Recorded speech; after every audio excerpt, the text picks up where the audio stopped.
Toofan is a Toofan for me. আমার জীবনে তুফান নিয়ে এসছে এই তুফান সিনেমা। দুষ্ট কোকিল গানের 10 সেকেন্ড পারফরমেন্সে সবার নজর কাড়েন ভারতের মানাব সাচদেব। অনেকের ক্রাশে পরিণত হয় মানাব।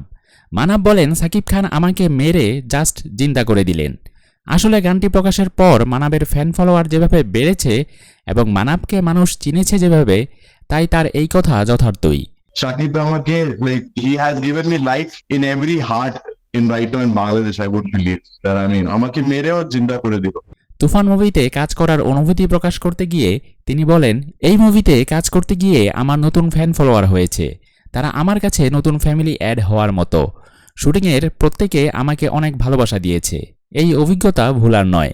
আমাকে ক্ষমা করবেন যদি আমি সেরকম ভালো বাংলা বলতে পারছি না, বাট দেন আমি চেষ্টা করছি। তুফান has got me a different fan following, different family.